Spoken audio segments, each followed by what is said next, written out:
Click করুন অ্যাপের bell আইকনে আর সাবস্ক্রাইব করুন এবিপি আনন্দ। সব সময় থাকুন খবরে।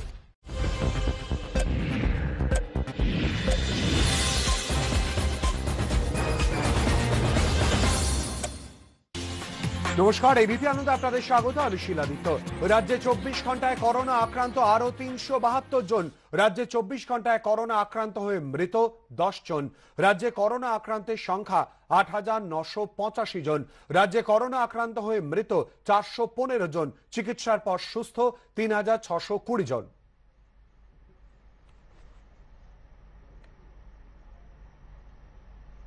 শ্রমিক স্পেশালকে করোনা এক্সপ্রেস বলে পরিযায়ী শ্রমিকদের অপমান করেছেন মমতা বন্দ্যোপাধ্যায়। ওই এক্সপ্রেসই তৃণমূলকে রাজ্য ছাড়া করবে কটাক্ষ অমিত শাহ। देश भर से प्रवासी मजदूरों का तांता अपने राज्यों में जाने के लिए लगा। देश भर में हमने लगभग 4300 ट्रेनों के माध्यम से 1.25 करोड़ लोगों को, कई बसों के माध्यम से 1.25 करोड़ से ज्यादा लोगों को अपने घर में पहुंचाया।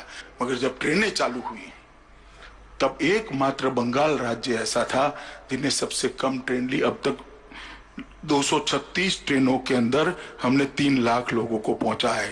उत्तर प्रदेश के लिए 1700 ट्रेनें चली है, बिहार के लिए 1500 ट्रेनें चली है। और मुझे ताज्जुब तो तब हुआ जब ममता जी ने ये प्रवासी मजदूर जो अपने माँ बाप और पत्नी और बच्चों को मिलने आ रहे थे, कोरोना संकट में अपने परिवार के साथ रहना चाहते थे, उनकी ट्रेनों को कोरोना एक्सप्रेस नाम दिया।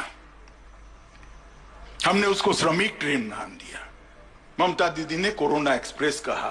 ममता दीदी, एक कोरोना एक्सप्रेस आपने जो कहा है, बंगाली श्रमिकों का, बंगाली मजदूरों का जो अपमान किया है, एक कोरोना एक्सप्रेस ही आपको बंगाल के बाहर एग्जिट करने का एक गेटवे बन जाएगी। तृणमूल कांग्रेस को बंगाल के बाहर पहुंचाने वाली एक्सप्रेस गाड़ी बन जाएगी। ये मजदूर भूलेगा नहीं कि इसके संकट के समय में गांव पर नमक छिड़कने का काम आपने किया। পরিযায়ী শ্রমিকদের গরু ছাগলের মতো ট্রেনে নিয়ে আসা হচ্ছে। ভার্চুয়াল সভায় অমিত শাহ এই প্রশ্নের জবাব দিন, কোন মুখ্যমন্ত্রী শ্রমিকদের জন্য 10 লক্ষ টাকার বীমা করেছেন? অমিত শাহ এই প্রশ্নের জবাব দিক। অমিত শাহকে আক্রমণ Derek ওব্রায়েনের। You gave your MPs and everybody else 2 days notice to take the planes back to their constituencies. How much time did you give the migrant workers to book their train tickets? 4 hours. So we want to ask the central government, who runs the Indian Railways?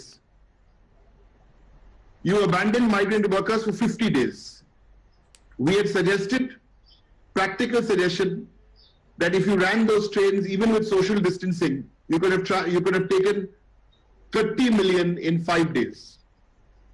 Who robbed the migrant workers of their dignity? Who packed migrant workers in trains like cattle without adequate food? Mr. Amit Shah didn't tell us not a word about the 80 precious lives we lost because of zero planning by Mr. Modi and Mr. Shah.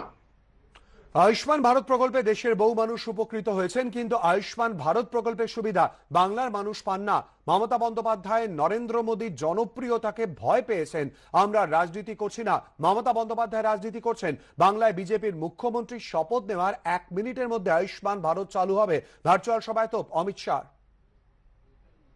Modi ji Ayushman Bharat योजना लेकर आए, 50 करोड़ भारतीयों के जीवन में एक नया उजाला आया।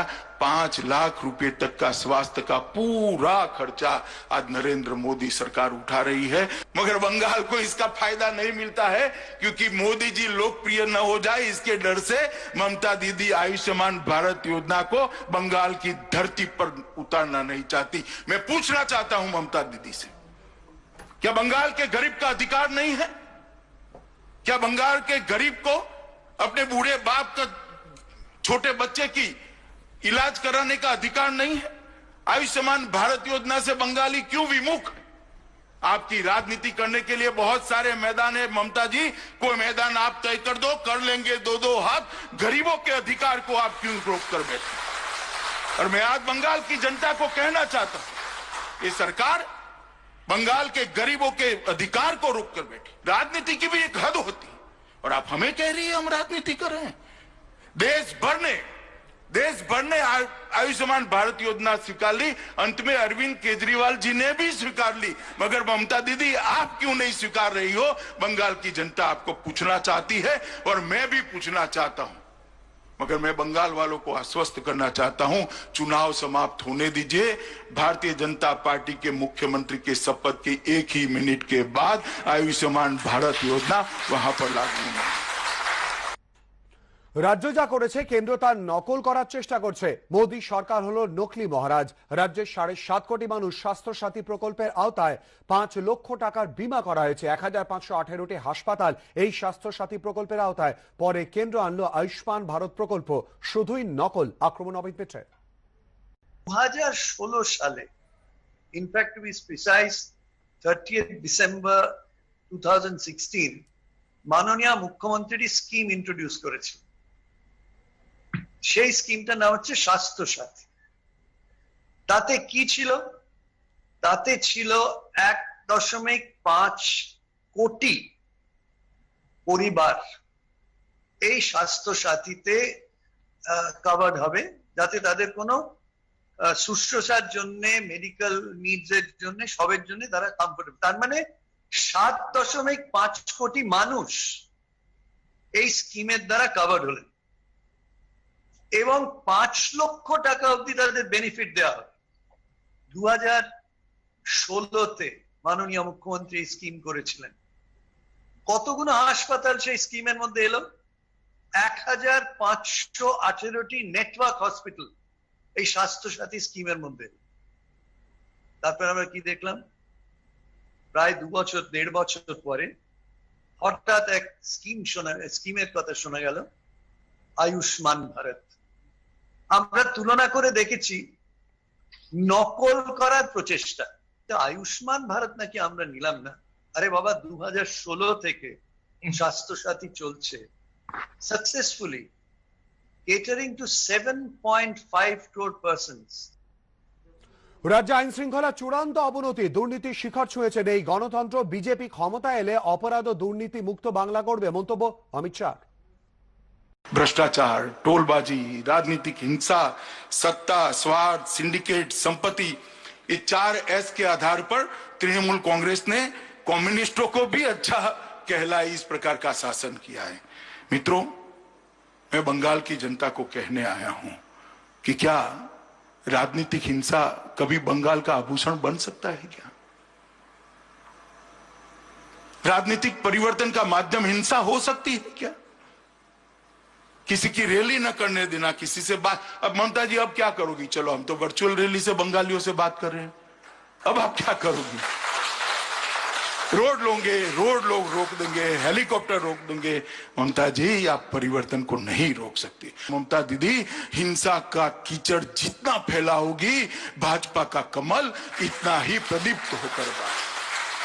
आपने कम्युनिस्टों को इसलिए निकाला था कि बंगाल का विकास रुका था, मगर शायद आज बंगाल के बहुत सारे लोग मुझे कह रहे थे इनसे तो कम्युनिस्ट भी अच्छे थे। आपने कम्युनिस्ट को मौका दिया, कुछ नहीं हुआ। ममता को मौका दिया, कुछ नहीं हुआ। एक बार मोदी जी को और भारतीय जनता पार्टी को मौका दीजिए, हम सोनार बांग्ला बनाएं। बंगाली जनता भारतीय जनता पार्टी के सोनार बांग्ला को अपना स्वप्न बनाए और सोनार बांग्ला के आह्वान के लिए, इसकी रचना के लिए मोदी जी के हाथ मजबूत करे। ना रोजवेली स्कैम होगा, ना शारदा चिटफंड स्कैम होगा, नारदा स्कैम होगा, ना वक्फ का घोटाला होगा, ना भतीजा गेट होगा, ना ट्राइडेंट लाइट घोटाला होगा, ना एडमिशन घोटाला होगा। घोटाला और भ्रष्टाचार मुक्त बंगाल देने का काम हम करेंगे। পাল্টা জয়সার প্রসঙ্গ তুলে অমিত শাহকে আক্রমণ অরূপ বিশ্বাসের। অমিত শাহকে আগে জিজ্ঞেস করুন উনি কতগুলো সংঘর্ষের সঙ্গে যুক্ত ছিলেন। ওনাকে আগে জিজ্ঞেস করুন যে ওনার যখন উনি স্বরাষ্ট্রমন্ত্রী ছিলেন গুজরাটে, তখন কি করে এতগুলো দাঙ্গা হয়েছিল, এত মানুষের প্রাণ গেছিল, সেই পরিসংখ্যানটাকে ওনাকে আগে দিতে বলুন। এই ভার্চুয়াল সভা হচ্ছে নোটবন্দির খেলা। আজকে পৃথিবীর সব থেকে ধনীতম পার্টির নাম হচ্ছে ভারতীয় জনতা পার্টি। এসবই হচ্ছে নোটবন্দির খেলা। আজকে বলুন, বিদেশের থেকে তো কালো টাকা এলোই না। আজকে নীরব মোদী, ললিত মোদী, মেহুল চোকসি, বিজয় মালিয়া হাজার হাজার কোটি টাকা নিয়ে গেল। তা আমরাও তো দেখেছি যে কোনো কোথাও কিছু ছিল না, আজকে জয় শাহও তো বিসিসিআইয়ের সেক্রেটারি হয়ে গেলেন। তো এটা তো আমরা সবাই দেখতে পাচ্ছি কে কোথায় কি করছে। অন্যের দিকে ঢিল না মেরে নিজের ঘরটাকে সামলাতে বলুন। আমরাও দেখেছি, আমরাও দীর্ঘদিন খেলাধুলার সঙ্গে যুক্ত, আমিও রাজ্যের ক্রীড়ামন্ত্রী। কে কোথায় ছিল আমরা কোনোদিনও দেখিনি, হঠাৎ করে দেখলাম বিসিসিআই সেক্রেটারি জয় শাহ, তিনি কে অমিত শাহর ছেলে। তো সবাই কে কি করছেন অন্যের দিকে না তাকিয়ে নিজের চরকায় তেল দিন, আমার মনে হয় সেটা কাজে দেবে। মানুষের কথা চিন্তা করেছে একমাত্র বামেরাই, দাবি সুজন চক্রবর্তী। রাজস্ব যোগ্য করেছে কোটি কোটি টাকা খরচ করে, কিছু তো বলতে হবে। নতুন কি বলেছেন আজকে? যা বরাবর সবাই জানে অথবা যা ওরা বরাবর বলে, তাদের নতুন কিচ্ছু নেই, একটা বাক্য নতুন নেই। যে মানুষেরা বামপন্থী ছিল, হয়তো কোনো কারণে বিরক্ত হয়েছে, তারা সবাই এক কথা বলছে, এই যা চলছে পশ্চিমবাংলায় রাজত্ব দুর্বিষহ, এর চাইতে বাম আমল অনেক ভালো ছিল। আপনি ইতিহাসে খোঁজ করুন, বিধানসভাতে হোক আর বাইরে হোক, ফুসফাস তৃণমূলের নেতারা মন্ত্রীরা হরকত পড়ে যাচ্ছে। বুঝতে পারছেন তো যে কি সর্বনাশটা হচ্ছে, এবং যে যা ভেবেছিলেন তার স্বপ্ন পূরণ হচ্ছে না। যখনই স্বপ্ন পূরণ হচ্ছে না, তখনই সবাইকে বলতে হচ্ছে সর্বনাশ হয়ে গেল। মিউনিসিপ্যালিটির ভোট হচ্ছে না, পঞ্চায়েতের ভোট দখল। ফলে তৃণমূলের অংশের মধ্যেও যারা, তাদেরকেও বলতে হচ্ছে যে এ তো খুব খারাপ হচ্ছে। যে যারা যখন সরকারে থাকে তখন তারা এ কথাটা মানতে বাধ্য যে গণতান্ত্রিক মনোভাব, মানুষের অধিকার ইত্যাদি নিয়ে বামপন্থার কোনো বিকল্প যে নেই, একাধ সময় ফুসফাস বেরিয়ে যায়। নিজাম প্যালেসের সিবিআই দফতরে করোনার হানা, আক্রান্ত সিবিআই এর উচ্চপদস্থ আধিকারিক। সংস্পর্শে আসায় 22 জন সিবিআই অফিসারকে পাঠানো হলো হোম কোয়ারেন্টিনে। সংক্রমণের আশঙ্কায় নিজাম প্যালেসের 15 ও 16 তলা সিল করে দেয়া হয়েছে। কর্মীদের আপাতত কোয়ারেন্টিনে থাকার নির্দেশ। এর আগে দিল্লিতে ইডির এক উচ্চপদস্থ আধিকারিকের করোনা সংক্রমণ ধরা পড়ে। এই পুরো বিষয়ের বিস্তারিত প্রতিবেদন তুলে ধরেছে আমাদের প্রতিনিধি প্রকাশ সিনহা। করোনা আক্রান্ত সিবিআই এর একজন উচ্চপদস্থ আধিকারিক, তাই নিজাম প্যালেসের সিবিআই দপ্তর সিল করে দেওয়া হয়। এবং আমরা দেখতে পাচ্ছি সিবিআই এর যে নিজাম প্যালেসের অ্যান্টি কারাপশন ব্রাঞ্চ, সেই ব্রাঞ্চ এখন সিল করে দেওয়া হয়েছে। এবং প্রত্যেক অফিসার আধিকারিকদের বলা হয়েছে যে তারা কিন্তু হোম কোয়ারেন্টাইনে থাকবে। সিবিআই সূত্রের খবর 22 জন অফিসাররা যারা গত কয়েকদিন ধরে এই উচ্চপদস্থ আধিকারিকের সঙ্গে বৈঠক করেছিলেন বা দেখা করেছিলেন, তাদের কিন্তু হোম কোয়ারেন্টাইনে থাকতে বলা হয়েছে। এবং যেটা সিবিআই সূত্রের খবর, এই আধিকারিকের পরিবারের 5 জন সদস্যদের টেস্ট করা হচ্ছে। সব মিলিয়ে কিন্তু নিজাম প্যালেসের সিবিআই দফতর, এই নিজাম প্যালেসের 14 ফ্লোর এবং 15 ফ্লোরে যে দুটি দফতর রয়েছে অ্যান্টি কারাপশন ব্রাঞ্চ, সেই অ্যান্টি কারাপশন ব্রাঞ্চ পুরোপুরি বন্ধ করে দেওয়া হয়েছে। এবং প্রত্যেক অফিসারদের বলা হয়েছে যে তারা কিন্তু পরবর্তী নোটিশ আসা পর্যন্ত বাড়িতেই থাকবেন এবং হোম কোয়ারেন্টাইনে থাকবেন। সিবিআই আধিকারিকদের সঙ্গে কথা বলে আমরা যেটা জানতে পাচ্ছি যে 22 জন অফিসার যারা এই উচ্চপদস্থ আধিকারিকের সঙ্গে গত 1 সপ্তাহ বা 10 দিনের মধ্যে দেখা করেছিলেন, বৈঠক করেছিলেন বা তাদের দেখা হয়েছিল, তাদের প্রত্যেককেই কিন্তু হোম কোয়ারেন্টাইনে পাঠানো হয়েছে। এবং আপাতত সিবিআই এর নিজাম প্যালেসের দফতর পুরোপুরি সিল করে স্যানিটাইজ করা হচ্ছে। ক্যামেরায় প্রবীর সামন্তর সঙ্গে প্রকাশ সিনহা, এবিপি আনন্দ, কলকাতা।